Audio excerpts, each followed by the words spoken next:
Fair, accompanied by the academic procession, will enter the graduation hall. As they've taken their position on stage, Advance Australia Fair will be played, and we invite you to join in the singing of the National Anthem. Would you please stand for the academic procession?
Please be seated.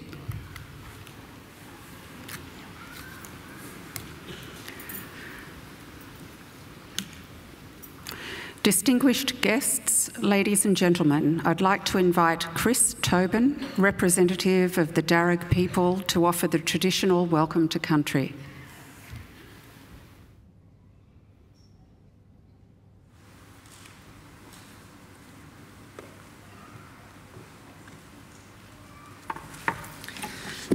Thank you. Budri Molinawul, everyone. Oh, sorry, Budri Ingini, really. Good evening, Nalawa. Welcome to the lands of the Walla Medical. I belong to one of the local Aboriginal families of the Darug people, the traditional custodians over this part of the country.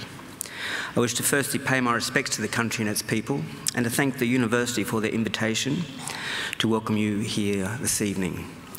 That acknowledgement is important for our people and much appreciated. My family, in fact, descend from Yarramundi, a respected elder and cleverman of the Burrabrongal clan during the early years of colonisation. He saw that our survival in this new world could best be secured if we could learn more about it. And so he enrolled his daughter, Bulungari, or Maria, into the Native Institute, a school set up in 1815 by Governor Macquarie, offering formal education to Aboriginal children. Maria studied there for several years and used her newly acquired knowledge to lobby and ultimately secure, for a time, some land for herself and her family out along the Richmond Road. Other Aboriginal families soon joined them, and it became known as the Blackstown, where the present-day city of Blacktown gets its name. We are very proud of her, as I'm sure your families are of you here today too. And with good reason. Your success is our success, your advancement our advancement. Now, that was probably better understood in traditional times when camp groups were smaller and clans abided by strict sharing laws, which meant that the food that you caught and brought back was distributed throughout the rest of the camp. Your skills and good fortune were thus enjoyed by all. Your efforts literally nourished the rest of the community, and you in turn were looked after by them. Yes, we can live quite beautifully when we work together. Our Aboriginal ancestors certainly lived well in many respects, and I use occasions like this to recommend them to yourselves as a model or a benchmark on how good to expect our lives today. You see, when Captain Cook arrived here a little over 200 years ago, he encountered a people whom he described as one of the happiest people he'd ever met. They owned nothing but the tools they carried, made their shelters from the barks of trees without cutting them down, and harvested food from the earth without excessive tilling or clearing. Now, these were not primitive societies, these were ancient cultures. There was no rich and poor, no slavery, no rents or mortgages, no jails, and no homelessness. People cooperated to collect the resources that were needed, and then they were shared out according to strict Aboriginal law. Our lands were maintained in their natural state with fire and responsible harvesting. Our rivers and waterways kept clean and unpolluted, with people drinking out of them as they have done here for the past 20,000 years. So remember, this is not a dream or an ideal. This was normal life, and for the longest time, this is how we lived. And there is little reason why we should live any different or and have less for ourselves and our children than what our ancestors enjoyed. Admittedly, there's a lot more of us, but we're a clever people, and there's still much magic in the world. So graduates, I would say expect great and wonderful things from your life. Life is normally good, and we are naturally a happy people. I would also suggest you share your gifts with the rest of us, and keep following that beautiful spirit within you that got you this far. Do that, and I'm confident that together we can create a country and a world that we can be proud of, and a future that's worthy of our children. We can all do our bit. I'll do mine now by winding up and letting you graduate. Just want to say congratulations to all of you and all the best in our collective futures. Thank you and welcome to country.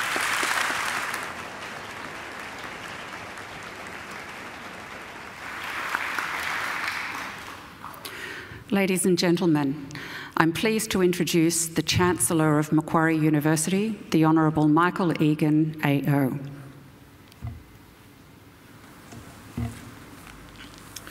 Thank you, Chris Tobin, for your welcome to country. Well, graduands, ladies and gentlemen, boys and girls, first I want to thank all of you for coming tonight. A graduation ceremony is an important celebration of achievement. The achievements, of course, of our graduands, but also of the university. So it's very good that you're here, and I'm very grateful that you are. I also want to especially thank those of you who have brought children with you. It's good for them that they're here because their memories of today and of the importance of today may one day be the thing that inspires them to emulate the successes of tonight's graduands. And their presence is also good for us, because every celebration is enhanced by the presence of children. Now, unless children have changed enormously since I was a child, few of them, especially the tiny tots, will be able to stay quiet or still for the duration of the ceremony. and I don't expect them to, I don't want them to, and I don't want parents to worry if they don't. They are most welcome, and so please let them run around and make as much commotion as they like. We've also noticed over the years that if a baby cries their lungs out during a graduation ceremony, that's actually a good omen, because that means they're back within 25 years to take out their first PhD. So don't discourage them. Now, the most important thing today is that our graduands have a great day. I hope that this will be a very happy and a very memorable occasion for all of you. You deserve to take pride, great pride, in your graduation. Completing a degree is never easy, especially for those of you who, unlike most of our bright-eyed, bushy-tailed young undergraduates doing their first degree, in your position, of course, many of you, or most of you I'm sure, have full-time jobs and family responsibilities, so completing a degree is quite a challenge. You need, obviously, an intelligent and inquiring mind. You need determination and perseverance, and you need to make many sacrifices. So welcome and congratulations to each and every one of you.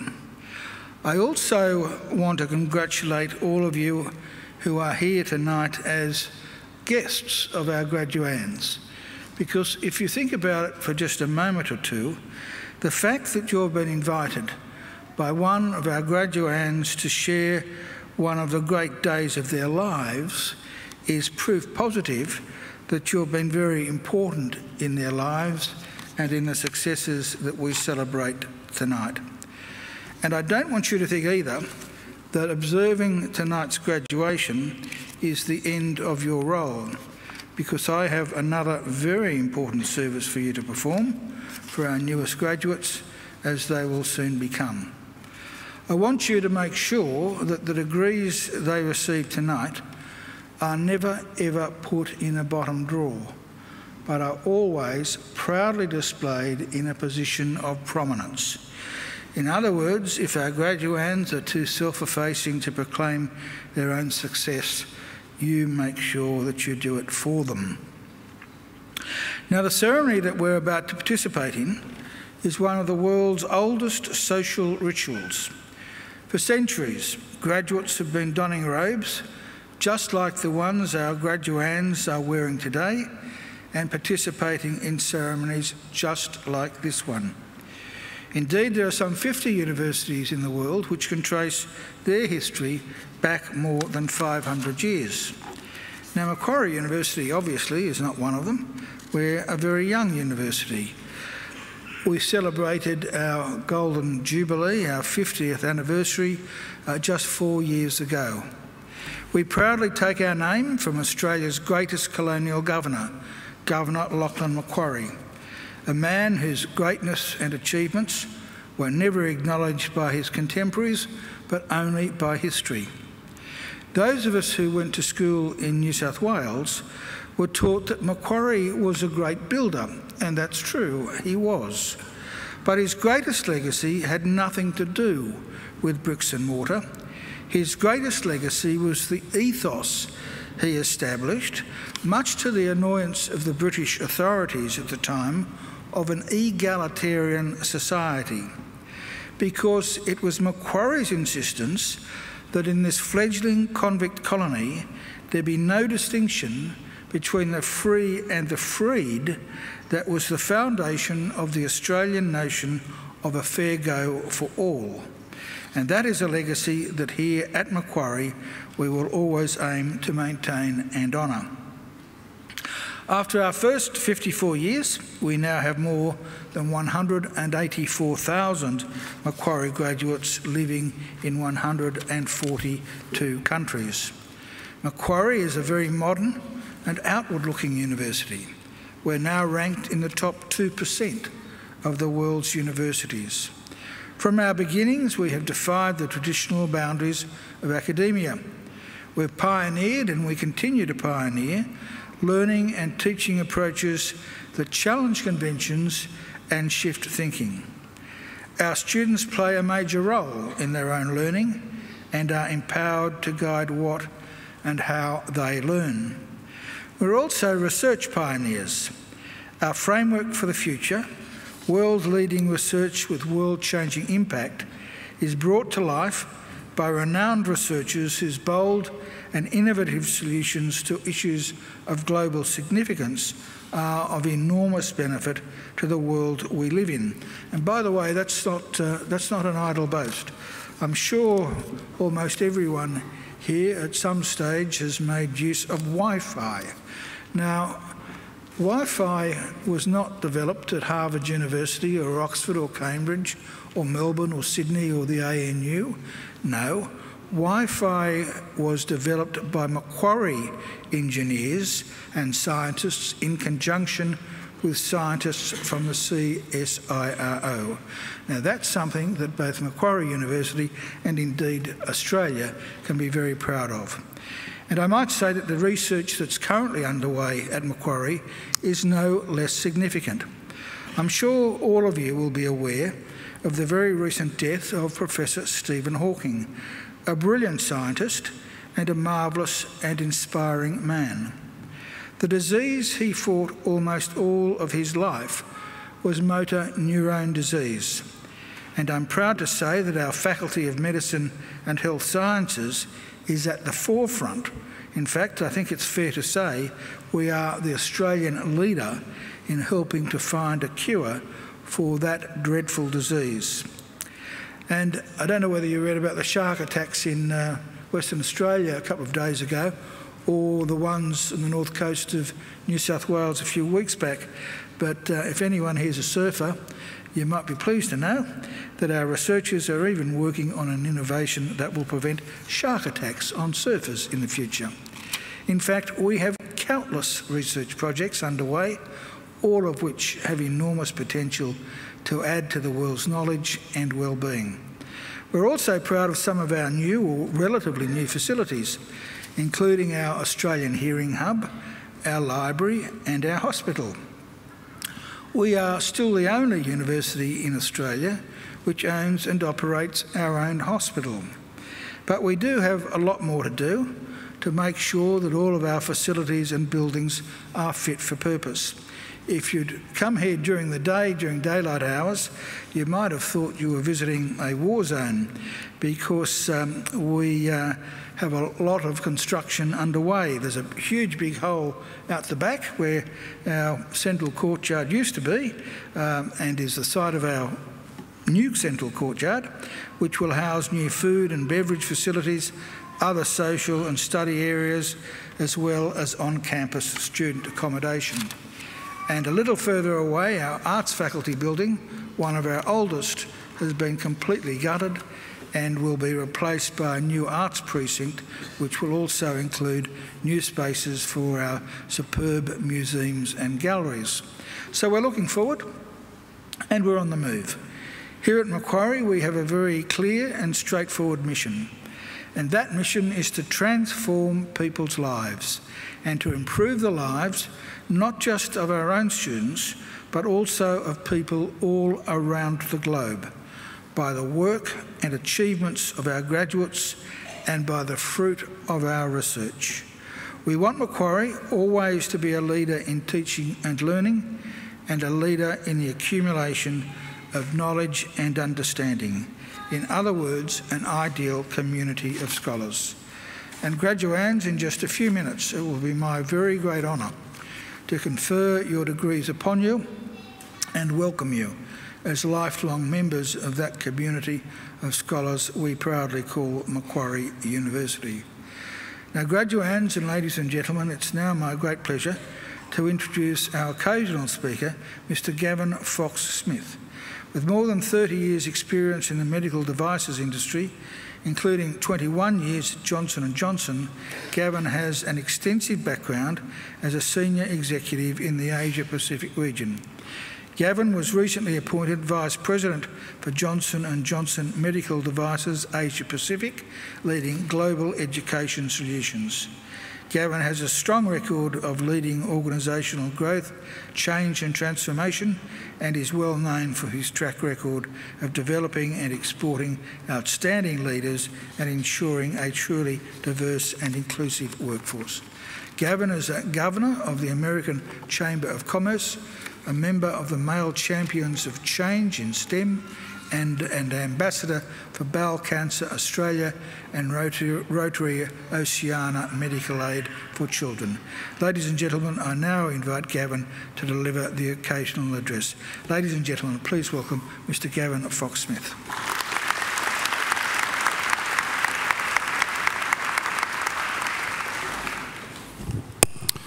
Chancellor, Dean and members of the faculty, distinguished guests, families, friends, and of course, graduates. I too would like to acknowledge the traditional owners of the land on which we are gathered, the Watamatigal clan of the mighty Darug Nation, and I pay my respects to their elders, past, present, and future. I also acknowledge any Indigenous people present in the room. It is a tremendous honour to be invited here today at a university that I have huge respect for. I think one of the key reasons Macquarie University is in the top 2% of all global universities is due to my friend behind me here, the Vice-Chancellor, one of the great Vice-Chancellors of Australian universities. And I'm very proud that Johnson & Johnson and Macquarie University enjoy a strong partnership. 2018 will be a great year in each of your lives. Not simply graduating from a wonderful university with a highly regarded degree, but more likely the culmination of a life's dream, the end of a family's financial and emotional sacrifice, but almost certainly the beginning of a new and exciting chapter. And I can only echo the Chancellor's words. Please don't put your degrees at the bottom of your drawer. Put them on the wall of your house, the wall of your office, wherever. You should be very proud of what you have achieved. 2018 is also a great year in the history of my organisation, Johnson & Johnson. We celebrate our 132nd birthday, but more importantly, we celebrate the 75th anniversary of our credo. Our credo was written in 1943 by a son of one of our founders, Robert Wood Johnson, and it sets out the responsibilities and indeed the values that Johnson & Johnson adheres to. And those responsibilities are in order. And the first responsibility is to the patients and the customers that we serve. Our second responsibility is to the people we're responsible for. Thirdly, to the communities in which we live and work. And finally, to our shareholders. I'm sure I don't need to tell business postgraduates that change is the dominant theme of business, politics, and culture today. And getting to the future at the very edge of imagination and possibility will require urgency, boldness, and vision. Characteristics often associated with highly successful startups. But as our global chairman Alex Gorski likes to say, it is also a great description of Johnson & Johnson, a 132-year-old startup. It is in these times of ultra change, and when we as an organisation are trying to move at warp speed, never has our credo, never has our value set been more important or relevant. It is our rock, it is our foundation, it is our DNA. As our current and future business leaders, I'm sure you will appreciate how important sustained business performance is. And over the past 5 years, only 6 companies globally have increased their market capitalisation by more than $175 billion US. I'm sure you can guess the first 4: Google, Amazon, Facebook, Microsoft. Fifth one you might know as well, Berkshire Hathaway, leading global value investor. The sixth one is Johnson & Johnson. So we must be doing something right. But as you heard me say earlier, at J&J, our shareholders are only one of 4 stakeholders, and indeed they are the last stakeholder.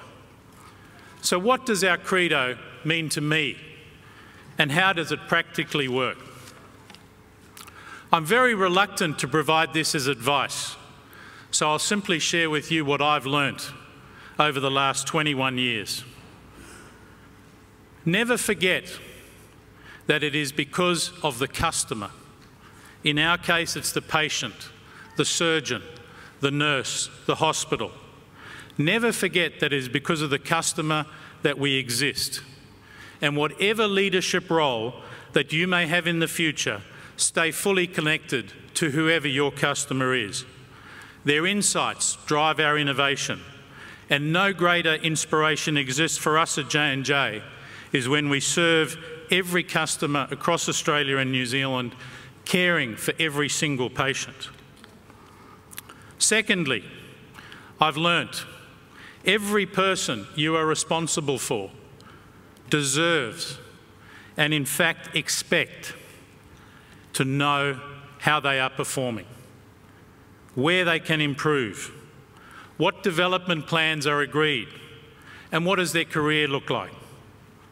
They should also know and feel, no matter how tough the message, that their dignity is respected at all times, and that you will represent them in exact alignment with the feedback that you have provided them. I am constantly amazed and humbled at the way our people at J&J do their work, and they deserve the best leadership. Finally, remain true to yourself. I work for a values-based organisation, and I have to be fully aligned to that to get the maximum out of it. In other words, you should feel a deep sense of belonging, of joy, and of commitment. And this is what I call living our credo. So my challenge to each of you is work for organisations that have good values. Create organisations that have good values, and live life to the fullest in every sense. Good luck and thank you.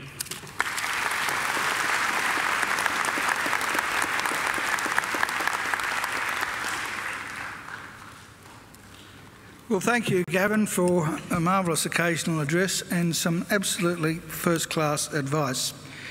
And it is true that you should make sure that you're always working for an organisation whose values you can respect, because without values we really are nothing. It's our values that distinguish us from the animals, if you like.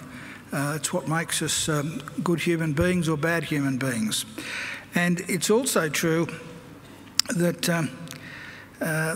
one of the secrets of a successful business is to realise that you're in business because of your customers. Now, that is so obvious, yet so often ignored by companies. I'll just relate one experience to you. Before Christmas, I was in David Jones, and I've been a customer of David Jones for nearly all of my 70 years because my parents both worked for David Jones. They were tailors before the Second World War.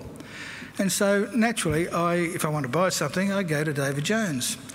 Well, on this occasion, just before Christmas, when you'd expect them to be fully staffed, because people are buying lots of things for Christmas, I wanted to buy a new food processor and what I'd call a mix master, 2 items. And I went to David Jones and I went to the appliance section and I stood there and no one came to serve me. And then finally I saw a few young men at a counter and I went up and I said, I want to buy these things, can someone help me? Reluctantly, one of the young men followed me and I started asking some questions, getting some advice, and he clearly didn't know what he was talking about. And I finally said, you don't cook, do you? And he said, no, I don't. I said, well, you're not much good to me, and I walked out. I then went to Myer, and I mean, that for me, it was like committing treason. But I went to Myer, and I walked into their appliance section, and again, no one came to serve me. I lost my block, and I screamed out at the top of my voice, "Is there anyone here who wants to serve me?" And with that, a young man came running, and he said, "Well, I don't work in this section, I work in men's trousers." Unfortunately, whilst he was saying that, another young man who was wearing a pair of shorts and a t-shirt and a pair of thongs came past, and he said, "Well, actually, I do work here, but it's my day off. Can I help you?" And he did. He spent about half an hour with me, and I left a very satisfied customer. But I went away thinking that these big department stores that are always complaining how difficult it is to survive, they are not going to be able to survive, particularly in this era of online business, if they don't provide good customer service. So I thought I'd actually briefly thought I should stage a takeover for one of these companies and turn these failures into a thriving business, because the only thing department stores have to offer against their online competitors is good customer service. And it just amazes me, something as basic and as simple as that is often lost sight of. So remember, you exist because of your customers. I think Gavin deserves another great round of applause.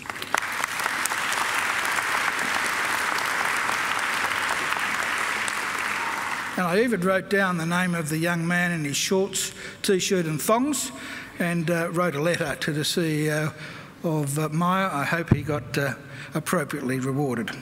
I also wrote a letter to David Jones and said, "Don't expect to ever see me again." Well, now, ladies and gentlemen, we now come to the key part of the ceremony, the conferring of degrees, which is the reason we're here.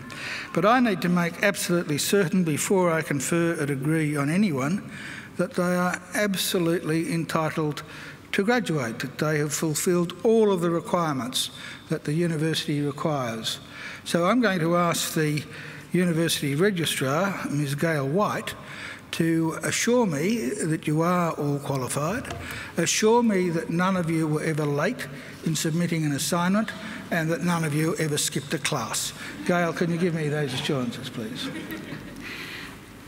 Chancellor, I am indeed able to certify that all of the candidates being presented here this evening, and those who are absent, have satisfied the requirements of the Academic Senate for the degrees they are to be awarded.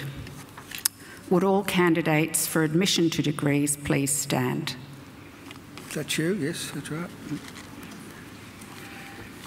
Well, graduands, in the name of the Council of Macquarie University and by my authority as Chancellor, I admit each of you present and those who are absent to the degrees for which you have qualified. Graduates, congratulations.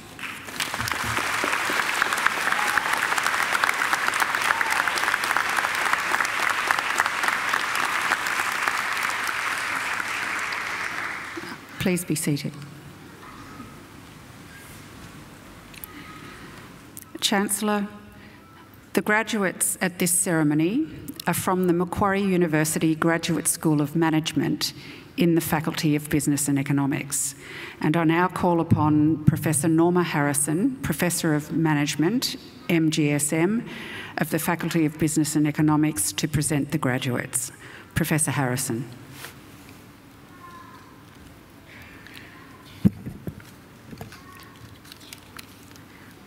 Chancellor, the graduates at this ceremony are from MGSM, the Macquarie University Graduate School of Management, within the Faculty of Business and Economics. Since its inception nearly 50 years ago, MGSM has consistently delivered one of the world's leading MBA, Master of Business Administration, programs. And it has a comprehensive suite of postgraduate, customized corporate and executive education programs designed to fulfill the needs of the experienced management professional. We develop leaders with a global mindset who create sustainable value and are good citizens. Over time, it has developed an international alumni network of more than 18,000 members. in 135 countries, comprising members of the C-suite in Australia and around the world, entrepreneurs, consultants and advisors, and politicians. The MGSM experience is transformational, often at both a professional and a personal level. We are dedicated to continuous improvement and advancement in our practices as educators, researchers, and innovators in business education. Chancellor, I am proud to present to you the graduates whom you have admitted to degrees from MGSM, the Macquarie University Graduate School of Management, within the Faculty of Business.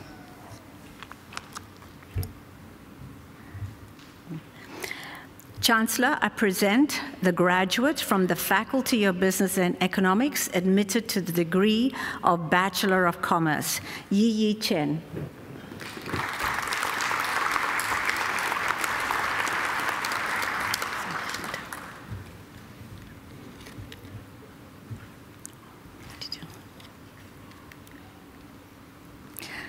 Chancellor, I present graduates from the Macquarie University Graduate School of Management within the Faculty of Business and Economics. I present graduates admitted to the degree of Master of Business Administration. Said Olalekan Ademilua.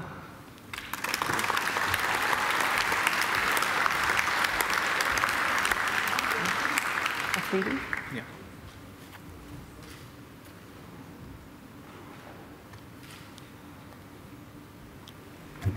Abir Afridi.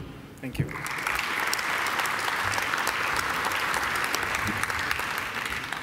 Nikki? Yes.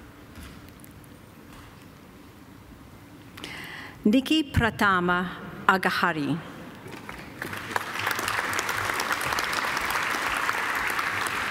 Thank you.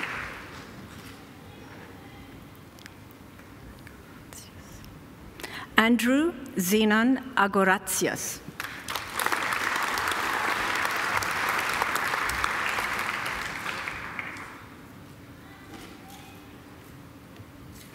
Ilan Agranat.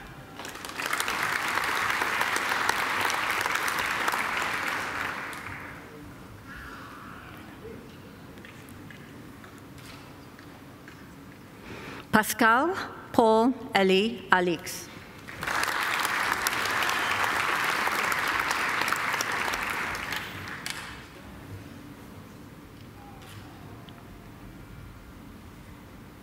Hui Liang Ang.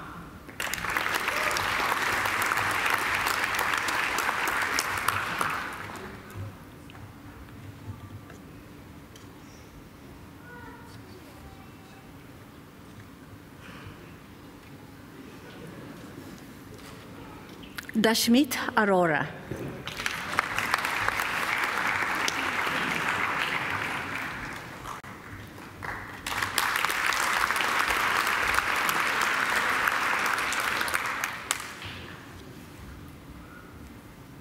Stephen Robert Ball.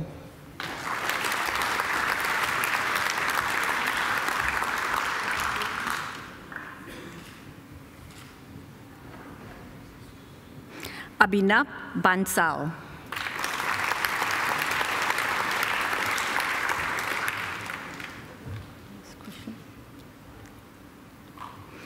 Kushla Mari Barry.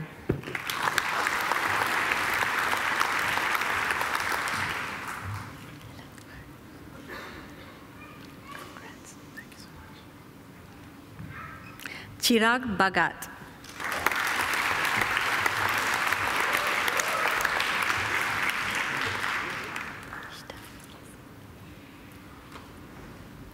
Nishta Bhagava.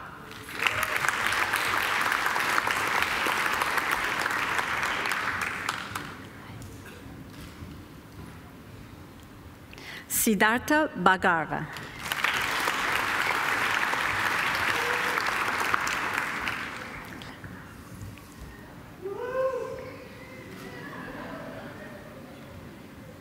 Siddharth Bishnoi.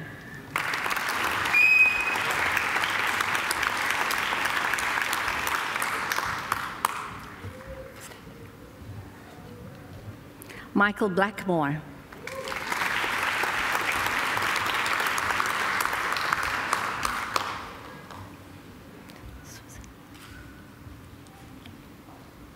Susan Elizabeth Burke.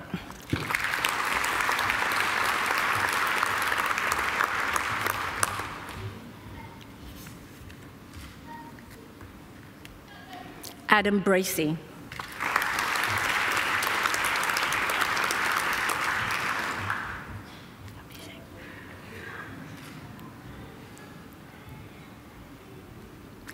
Abhishek Chakraborty.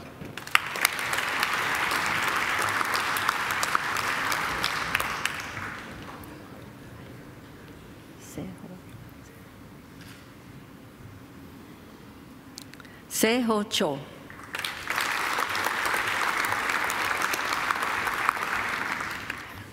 Just Hassan. Hassan Chowdhury.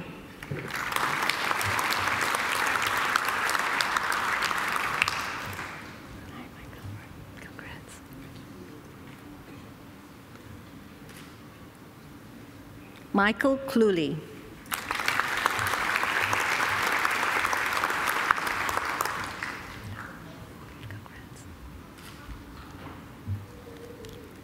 James Jeffrey Craig.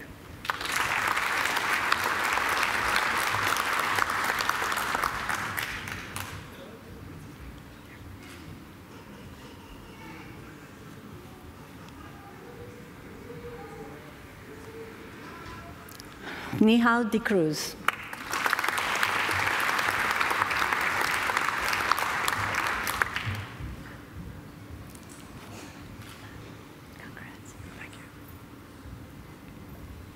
Isaac Rodrigo Diaz Romero.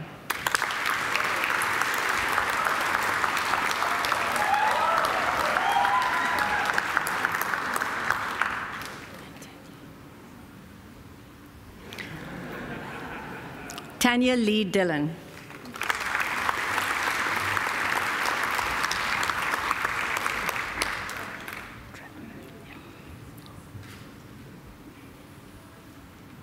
Jonathan Dreverman.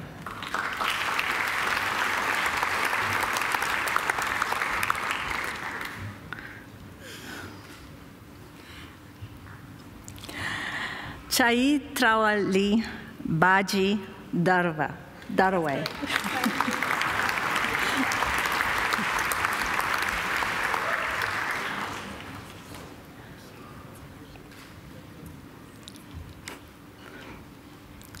Fun.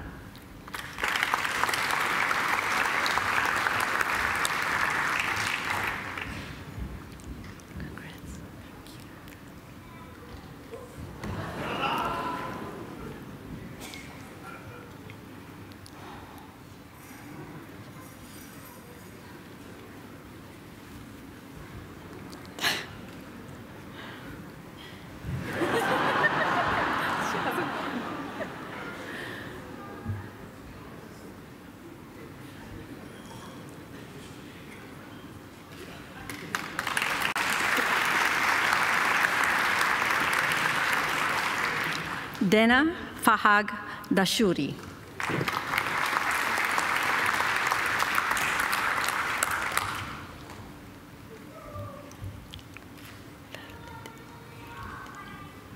Alexander Nicholas Feraletic.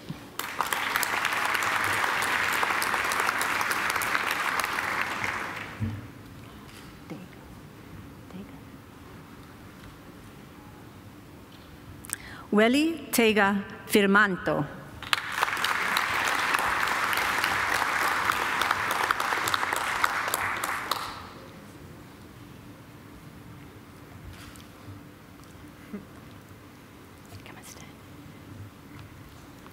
Emma Louise Forstig.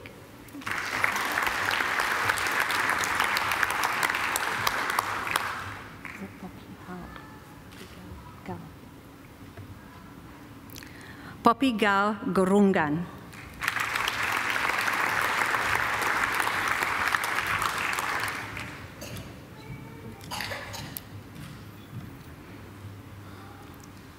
Myron Gomez.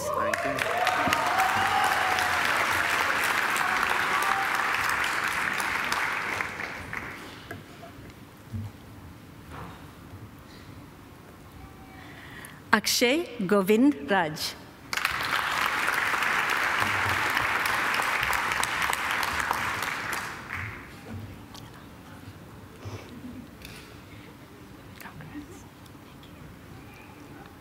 And Denise Hardy.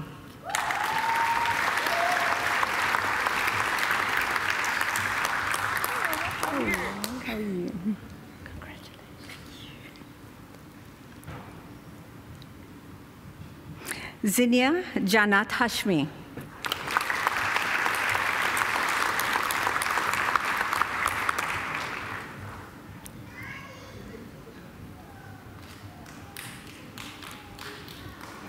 Sarah Mei Yi Ho.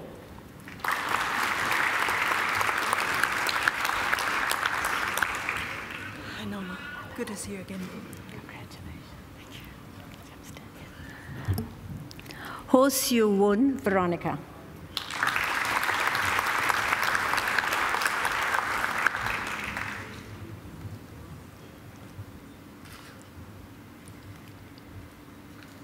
Pratiksha Halavanur.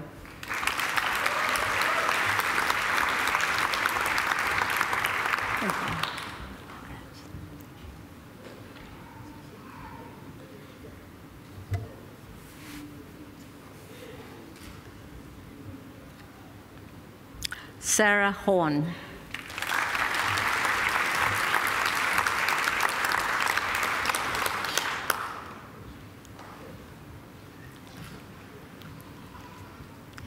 Jia Ji Shu.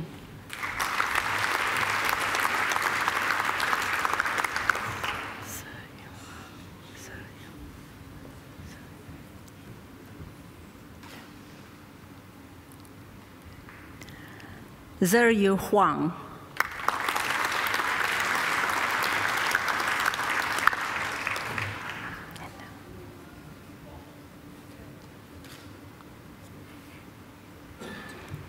Anna Hugo.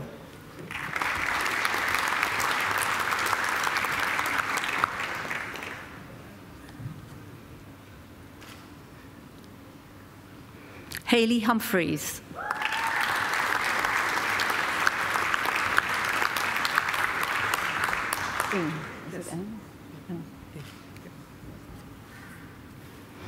Robert Ng.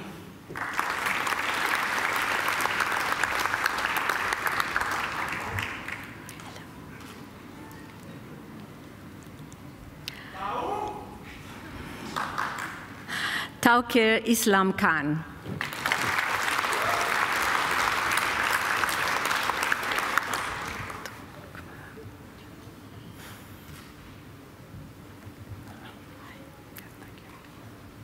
Atul Kumar Jha.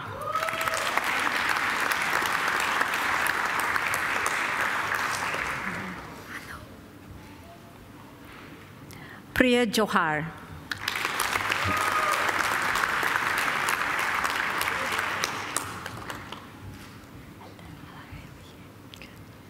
Dimitra Kaludis.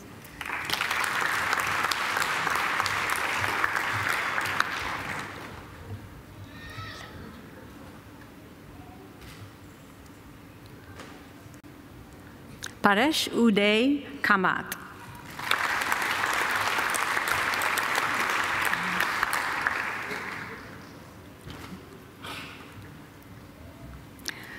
Pat Jayesh Kunani.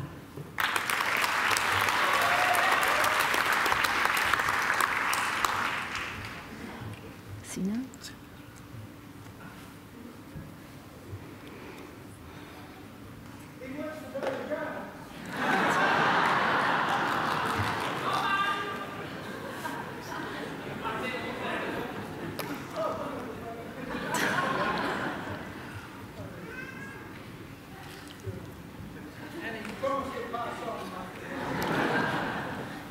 Sina Khazra.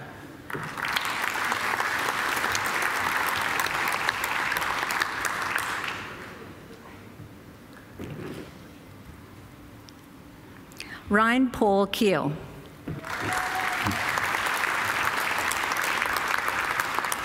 Congratulations. Sally Georgina Kerridge.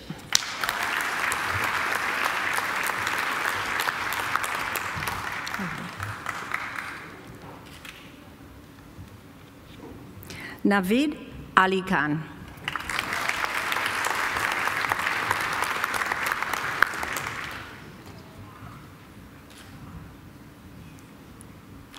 Jeffrey David Nibb.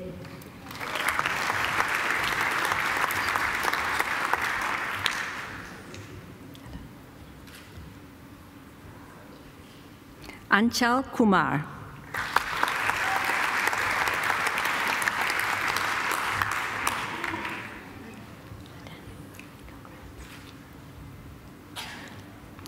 Daniel Nicholas Kiriakou.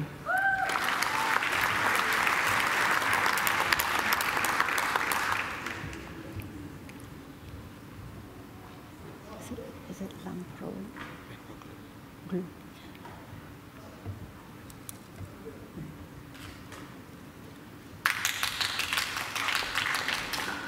James Lamproglu.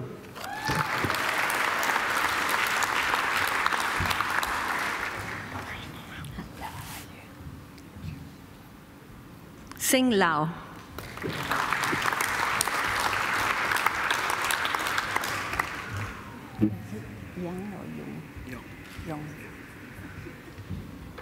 Yong Chun Lee.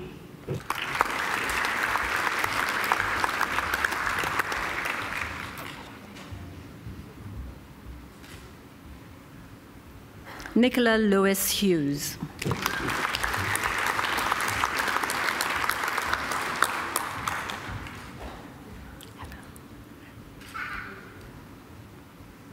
Xiaoyan Li.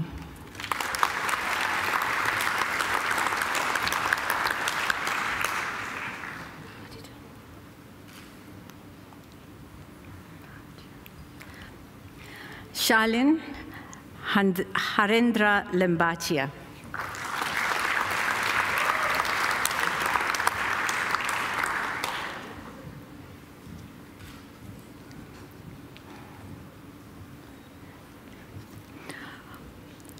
Rodrigo Limon Fernandez.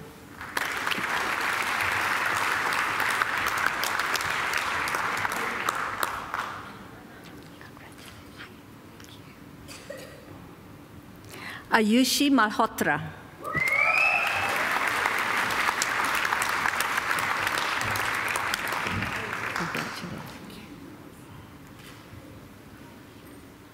Sandra Marianne Marlowe.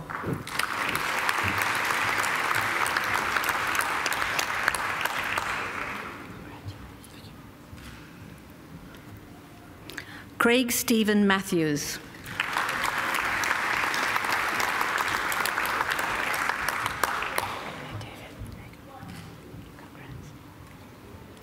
David Maung.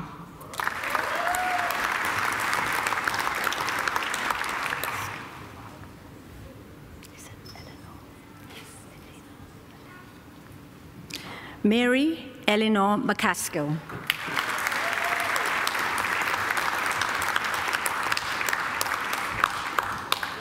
Rowan.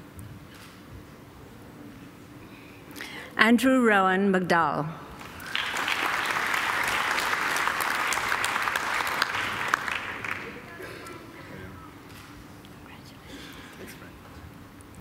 Terence Michael McGarrigle.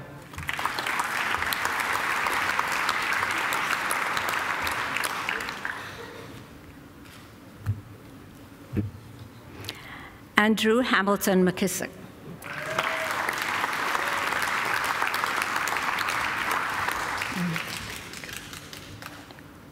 Oh, you're going to test me.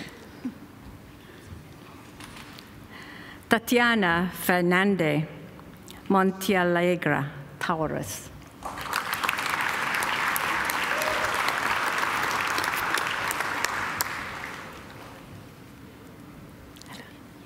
Julieta. Yes.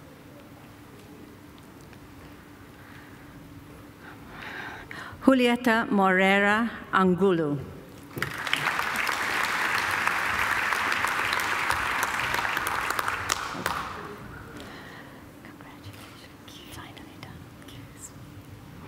Tanya Lee Musgrave.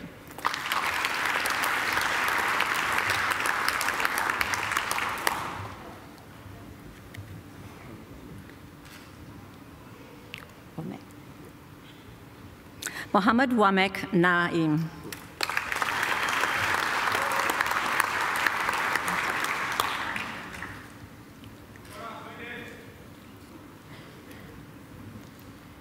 Anant Nagagopan.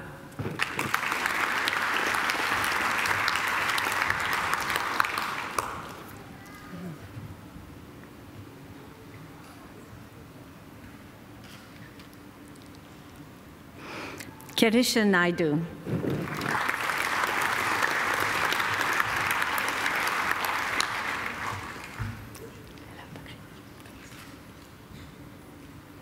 Pakrit Nair.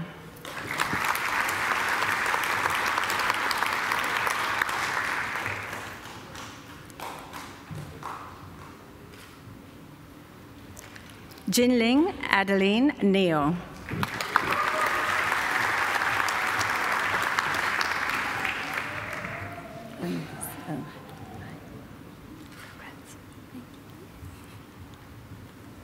Eng Hoi Shan.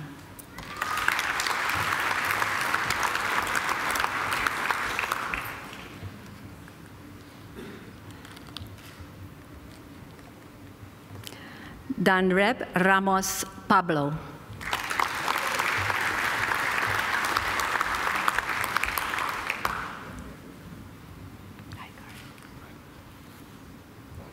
Corey Stephen Payne.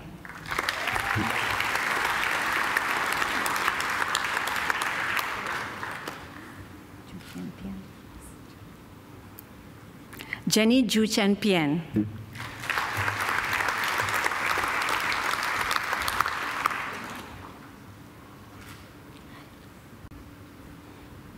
Frank Pintabonia.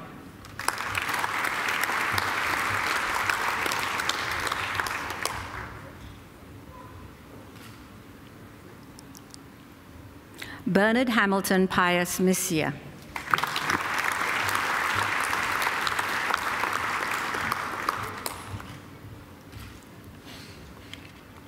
Samuel Poda.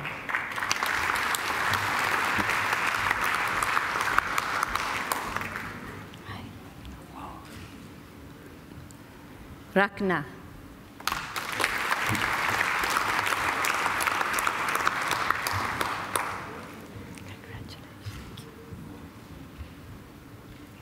Priti Ram.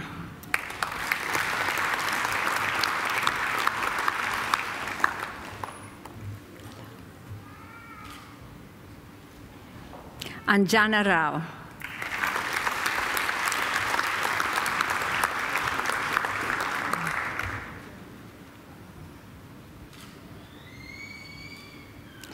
Elizabeth Ann Raymond.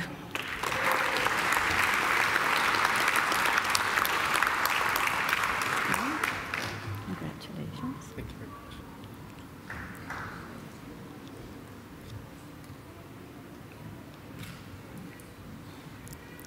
Gregory Aaron Ruston.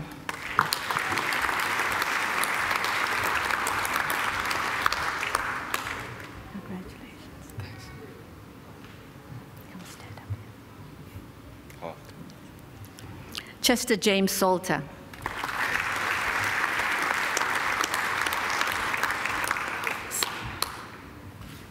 Anu, stand there.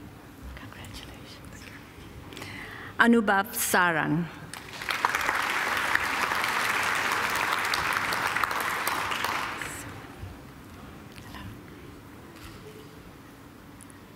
Shweta Sawani.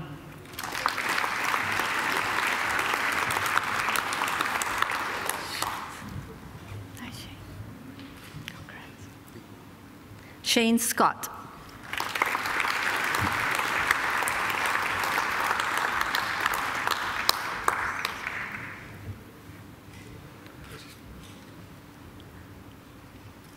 Abhimanyu Mukesh Sehgal.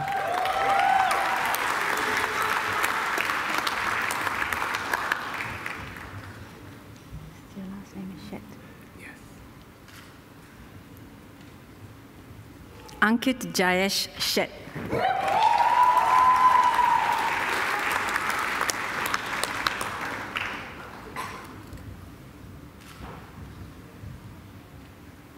Jasmine Louise Simmons.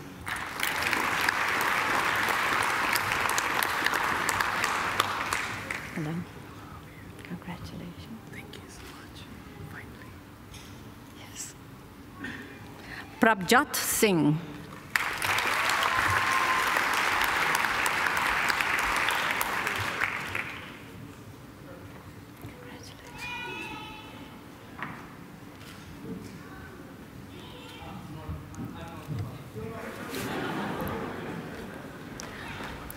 Supreet Singh.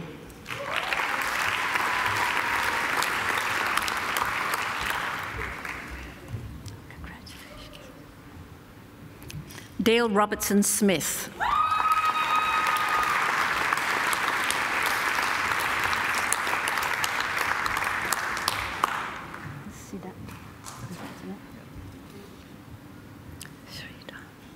Siddharth Sridhar.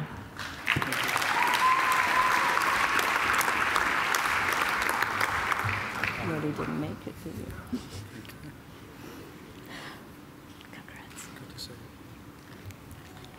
Ashley Ian Morton Swain.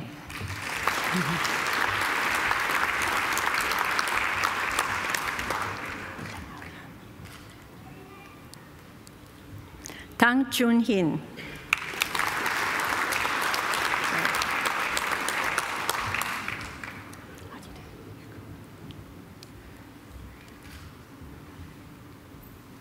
Jordan Telfer.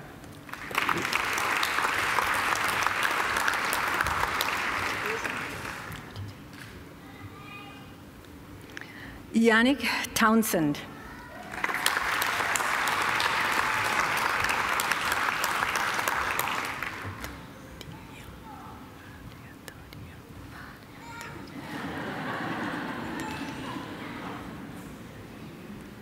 Sajan Valia Todiel.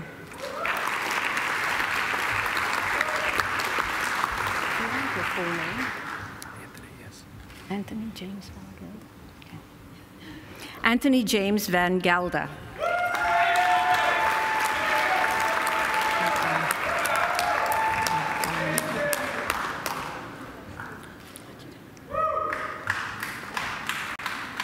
Vegan Vartanian.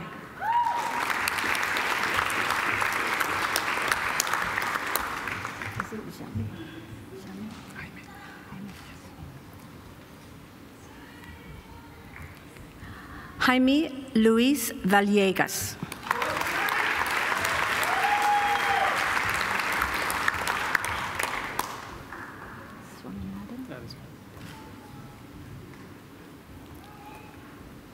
Swaminathan Vishwanathan.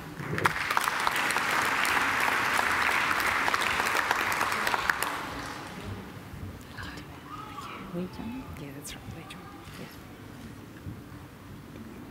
Anne Wei John.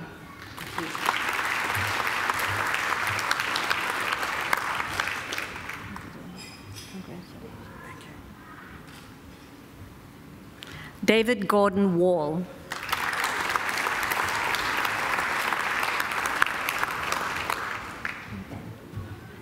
How do you pronounce your surname? Womstega.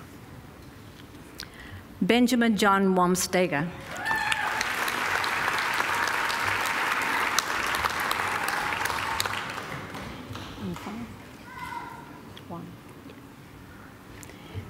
Yifang Wang. Yes.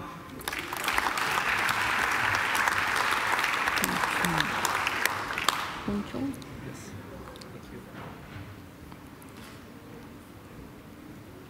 Hun Chun Wong.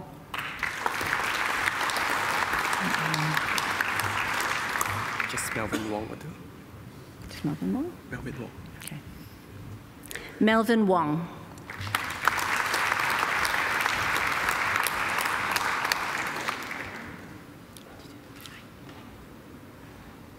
Michelle Kara Yan.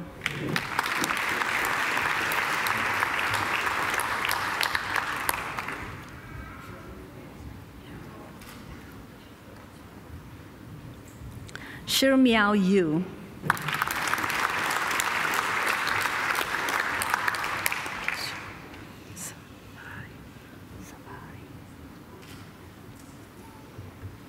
Ankesh Zavari.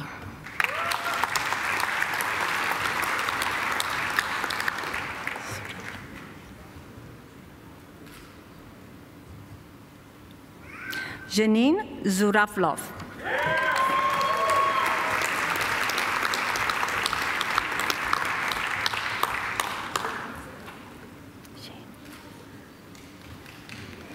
I present graduates admitted to the degree of Master of Management, Shane Matthew O'Fallon Allison.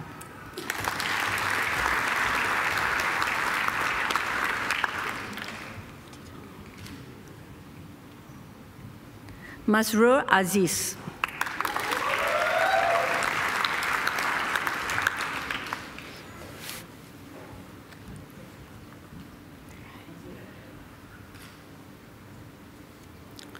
Supratim Banerjee.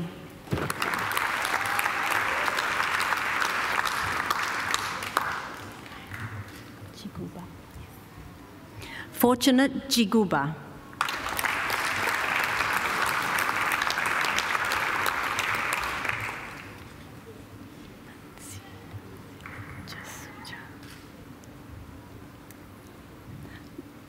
Mansi Jasuja.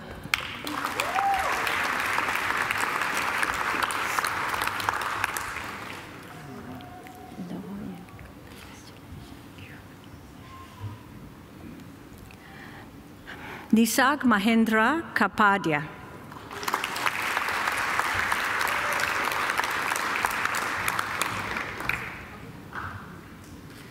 Is it Nauman? Numan Khan. Noman Khan.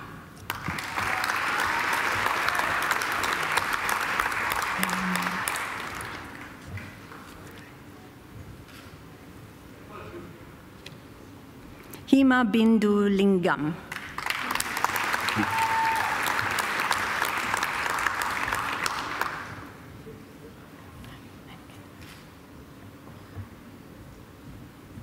Aniket Mani Tripathi.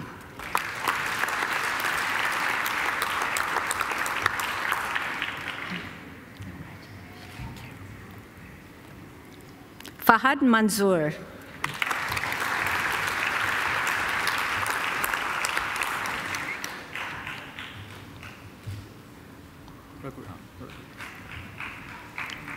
Raghuram Murali.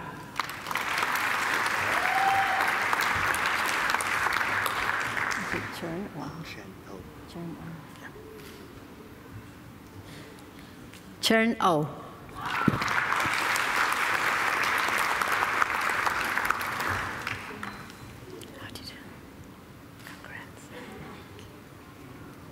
Madeline Catherine Price.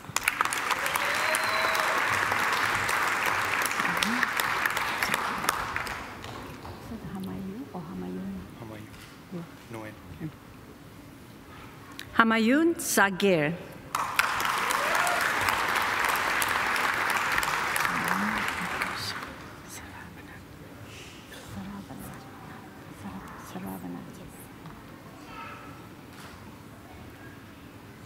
Angeline Monisha Saravaran.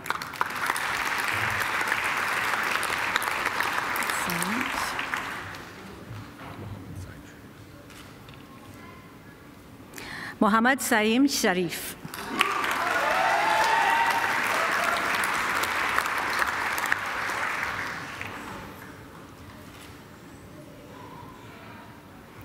Han Liang Teng.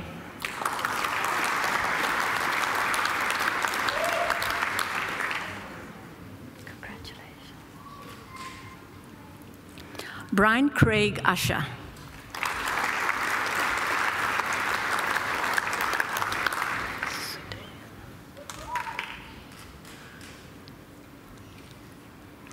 Akriti Vasudeva.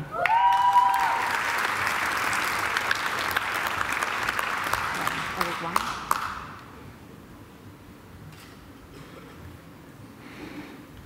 Eric Wang.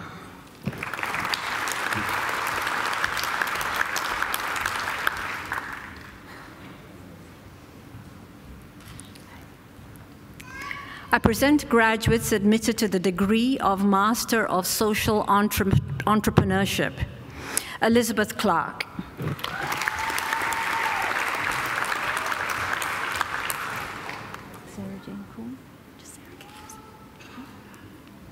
Sarah Coombs.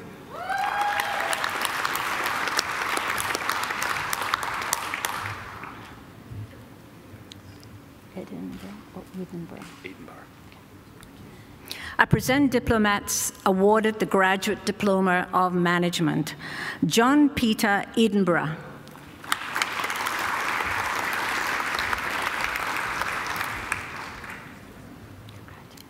Thank you.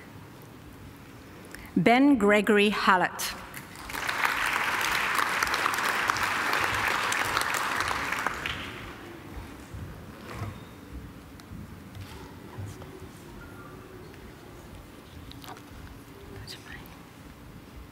I present the graduate admitted to the degree of Master of Research.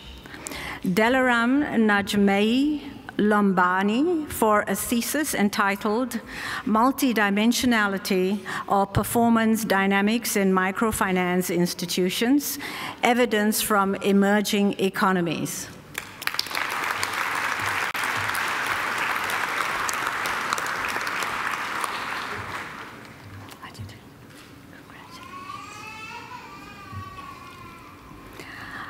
I present graduates admitted to the degree of Doctor of Philosophy. Dr. Elizabeth Lorraine King for a thesis entitled Developing Leaders to Perform in Uncertainty, the Mindfulness Solution.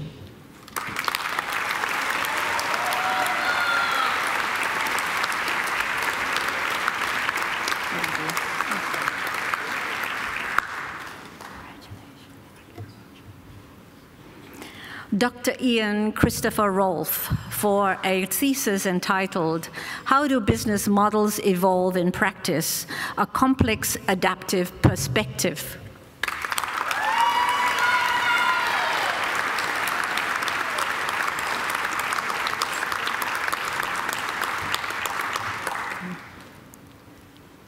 Dr. Sabia Sultana for a thesis entitled Evidence-Based and Reflective Practice Approaches to Executive Coaching and Interpretive Phenomenological Analysis.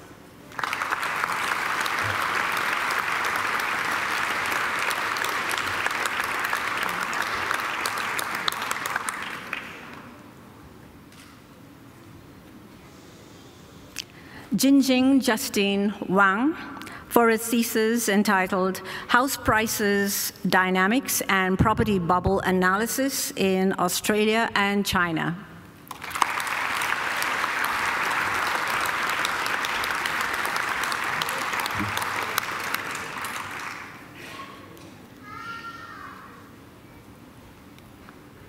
Dr. Jun Wern for a thesis entitled The Impact of Regulatory Changes on Derivatives Markets.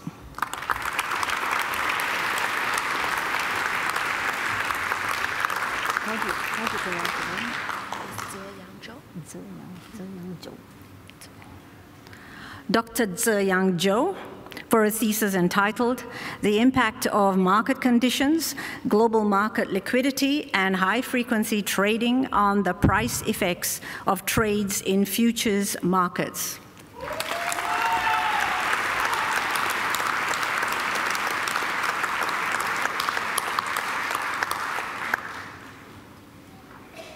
Chancellor, that completes this evening's presentation of the graduates from the Macquarie University Graduate School of Management within the Faculty of Business and Economics.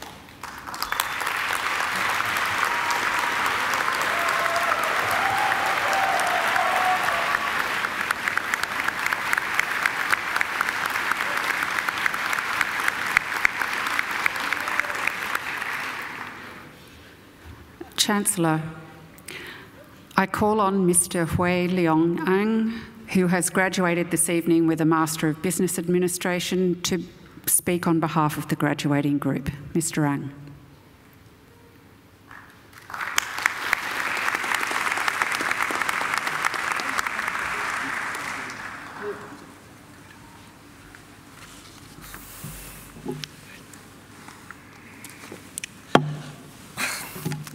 Your throat suddenly gets very dry as you approach this stage. So, good evening, everyone. I would like to acknowledge Presiding Chancellor, members of the University, and distinguished guests.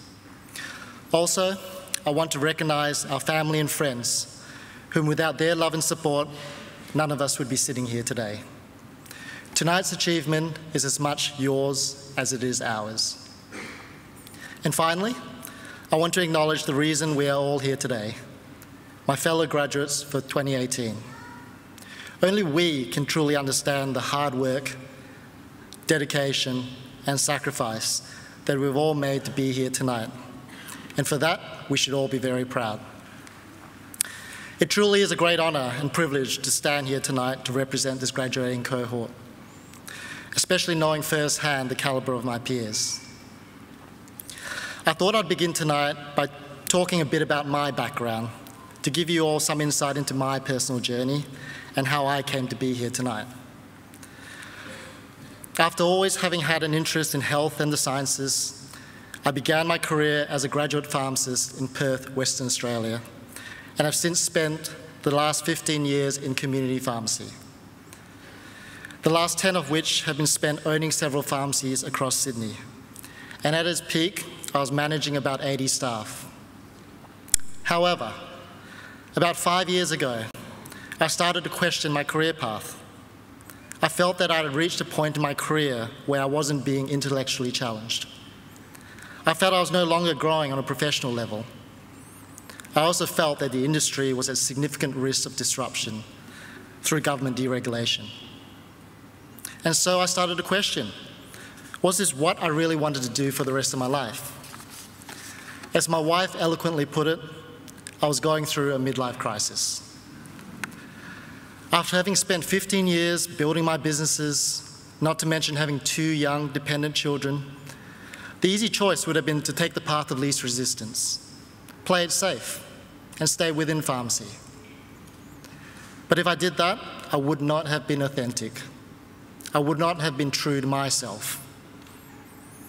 And I would always have been left wondering, what if? It was now or never. So I asked myself, how could I pivot my career? How could I make a career change after spending so many years in what was a very specialised field? So I weighed all my options, and 2 years ago, I made the decision to enrol in MGSM, and so began my MBA journey. There were plenty of people who questioned my decision, who simply could not understand it. Why would I decide to jeopardise a safe and successful career that had provided well for my family to date? Why would I take the chance on the unknown and risk the possibility of failure? And the most vexing question of all, why the heck would I choose to go back to uni and study? And don't get me wrong, all of those questions had entered my mind at some stage. But in the face of it all, I pressed on. And let me tell you, it was not easy. Juggling the demands of a young family, both my wife and I working full-time, and an intense study schedule was extremely challenging.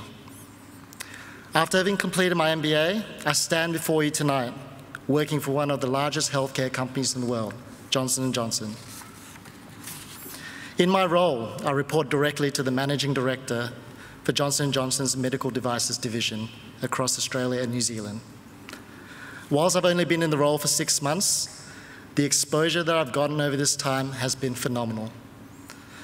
I attend and present at the executive board meetings, been heavily involved with the senior leadership team in developing and driving the implementation of the company's strategy, and now I'm the project lead for the company's largest transformational project for 2018. So I stand here tonight to encourage you to embrace change. Take time to delight in the challenge and relish the journey. Dare to be courageous. Be true to yourself. Lean into the unknown. And who knows what may be possible. In the words of Mark Twain, 20 years from now, you'll be more disappointed by the things you didn't do than the ones you did do. So throw off your bowlines, sail away from the safe harbour, catch the trade winds in your sail, explore, dream, discover. Thank you, and congratulations once again to all of my fellow graduates.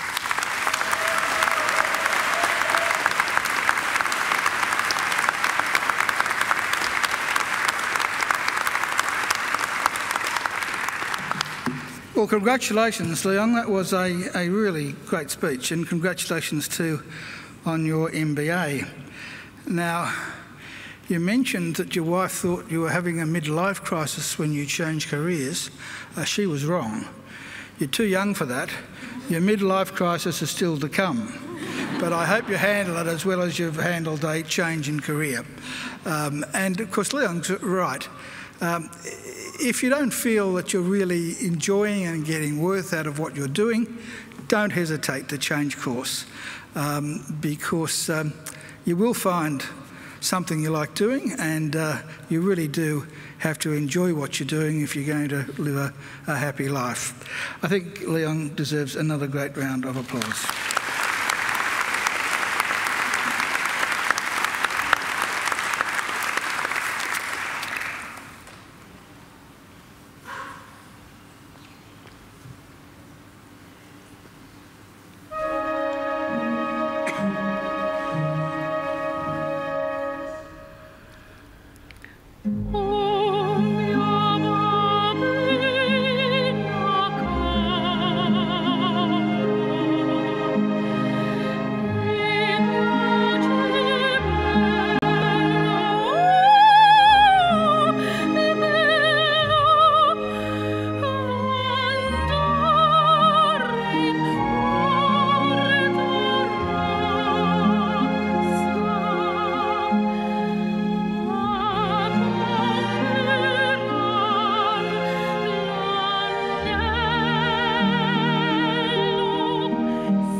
Well, that wasn't too bad, was it?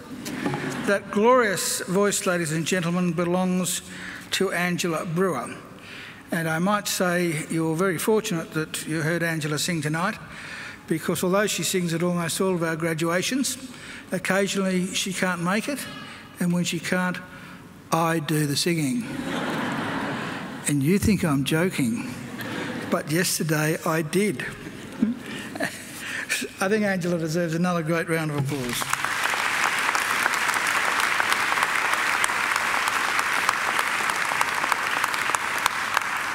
So to our fabulous musicians over there, Melanie McLaughlin on the trumpet and Dr. James Forsyth, our organist.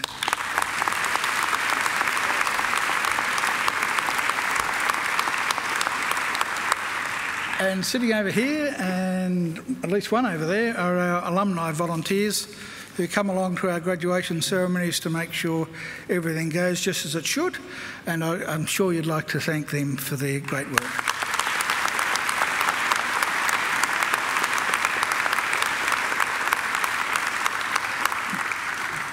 And sitting behind me are the representatives of our academic community, and they, of course, have been vital for your journey through Macquarie. I'm sure you'd like to join your hands together for them as well.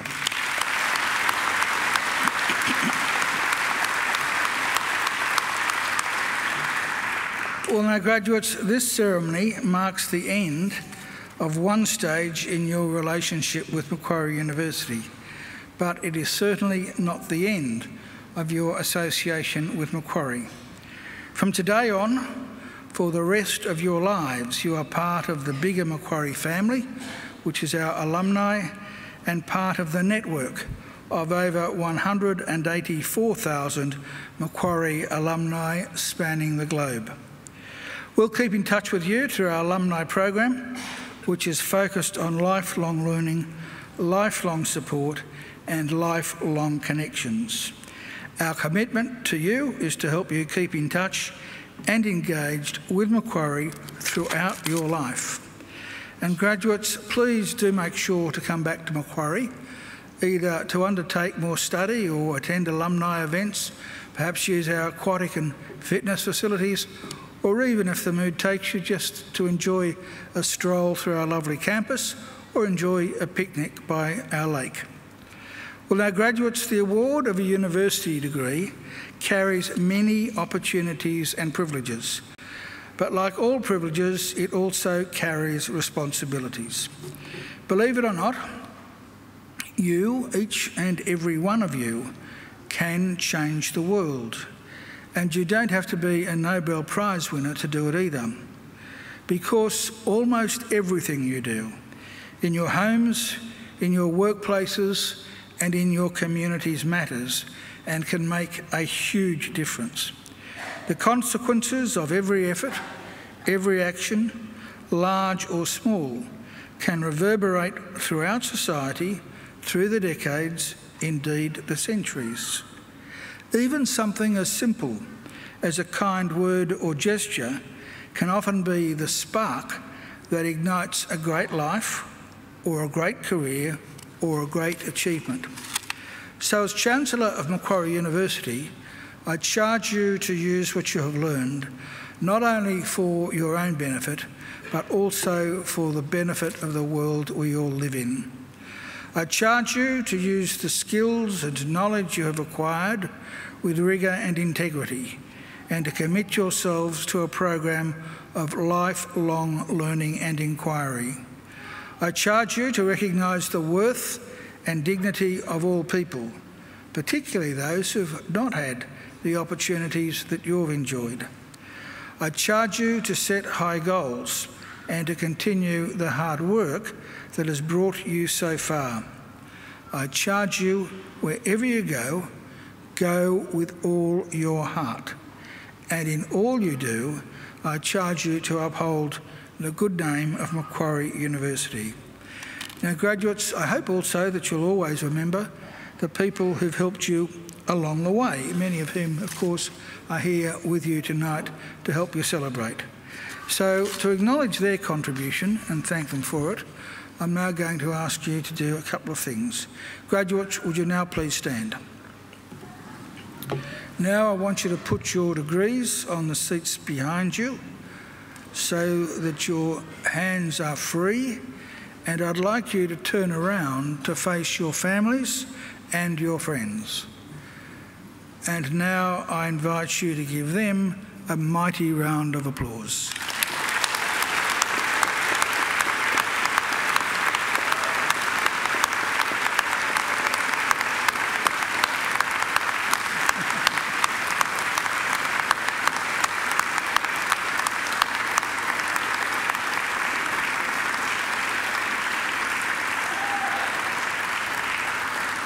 Well, now graduates can turn around, but don't sit down because we'll be leaving in just a few seconds. Well, ladies and gentlemen, in just a moment I will lead the official party out through the centre aisle, and we will be followed by all of our newest graduates. I would then invite all of you to join the procession down through the centre aisle, out through the campus and around to the Macquarie, where I hope you will all stay and enjoy some light refreshments. We have some lovely refreshments for the adults and even better ones for the children. For the children, we have ice creams, fairy floss and pink lemonade, and they are available not just to the children but to everyone up to and exceeding my age. So please join us. Well, now graduates, would you all now please stand, and please remain standing until the last graduate has processed out.